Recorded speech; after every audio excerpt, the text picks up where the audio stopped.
Hello, beautiful beings. This is Lee Harrington from passionandsoul.com, here with a first thoughts and unboxing and flip through for the Fifth Spirit Tarot by Charlie Claire Burgess. And I funded this on Kickstarter and it has arrived. I love this bookmark. Nice sturdiness, little ribbon.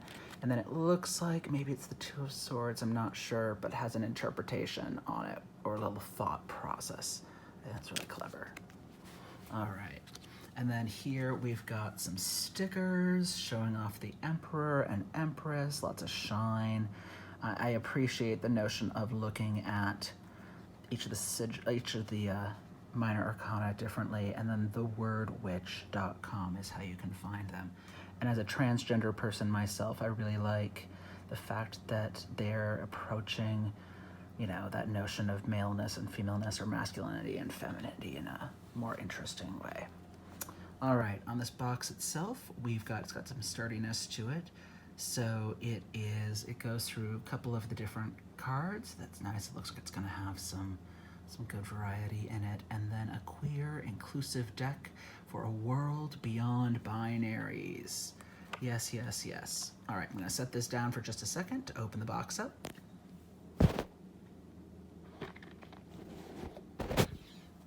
And here we are. So it's got the different symbols on the side. That's nice. Is there anything in the inside of the box?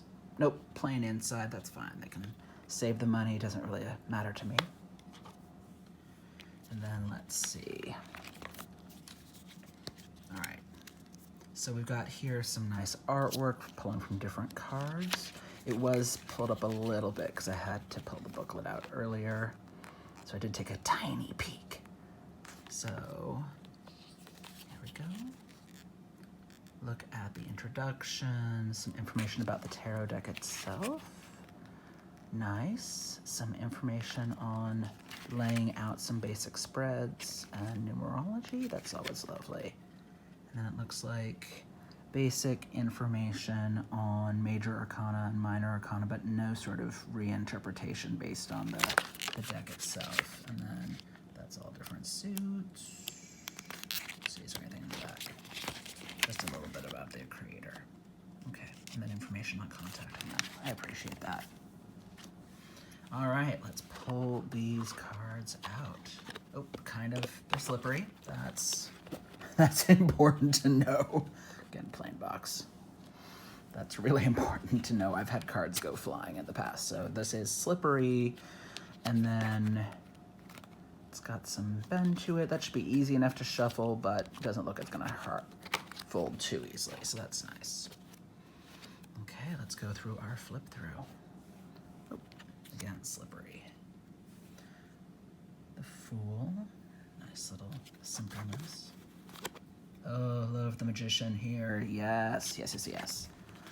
Oh, she is stunning with the tarot down the side instead of the scroll and looking into these mysteries. Bowl in front of her. Oh, this will be nice to look later at all of the different minor symbolism. There again is our Empress and Emperor. I love the invisible horns.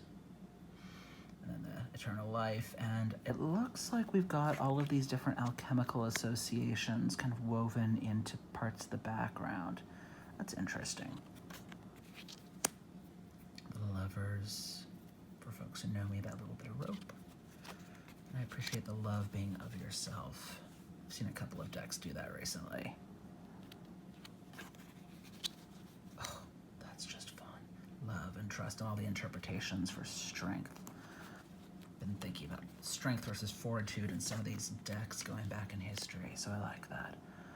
Hermit, lovely. Wheel of Fortune. Oh, Justice, the Heart and the Feather, representing my aunt. Yes, yes.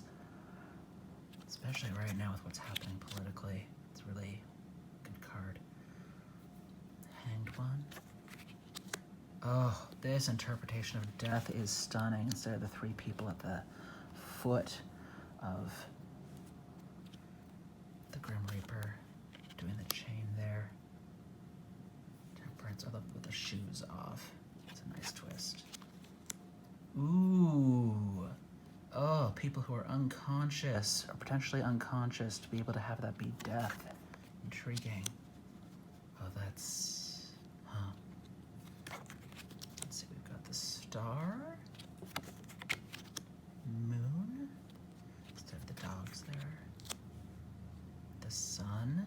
The little kite up there representing some of that red. Judgment. Of course, we got the world.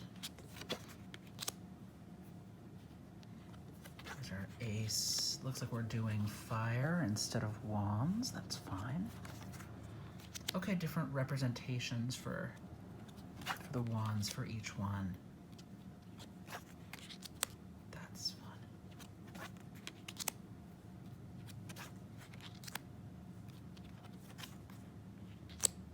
So it looks like there's a nod definitely, or even a pull from the Waite-Smith deck, taking it into more modern interpretation. Huh. Right there, that's intriguing. Oh, she's wonderful. Or at least they are wonderful. I'm not sure on pronouns. Huh. The overflow of the cup. Again, different types of cups based on what suits. Oh, the three people usually dancing around together. Clear representation of people gathering for tea or coffee. That really speaks to me.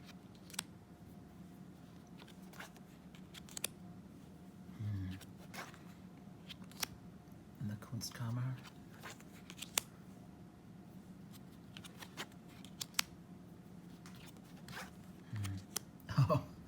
Oh, okay. Interesting take on it. I'm appreciating that it's actual representation rather than tokenization. I'm seeing some decks where it's definitely more tokenizing. Oh, the King of Cups is a little bit of Mr. Rogers. Yes, yes. Now we're on to swords.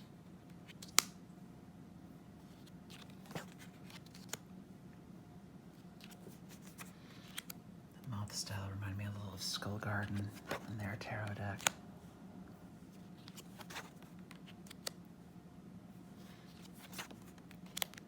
See how these are very similar to Waite-Smith, but I appreciate the accessibility of it.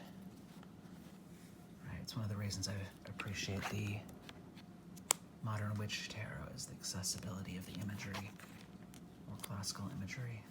The student. Charge. Queen of Swords there. King of Swords. Oh, reminds me of the protesters. The pipeline. Now here we are. To Earth, to Pentacles. So some of these actually have the pentacle in them and other ones don't. Cairn. Huh. Donations. Nice, instead of the people needing charity outside the church.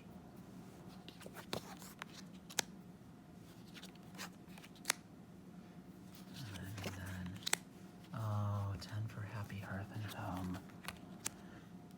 And to our last few, Page of Pentacles. Knight. Queen and King. Wonderful. Then again, this has been the 5th Spirit Tarot by Charlie Claire Burgess, and I'm super excited to get to explore with this, do more than flip through with it, do some readings with it, get to know this deck, and I hope you enjoyed.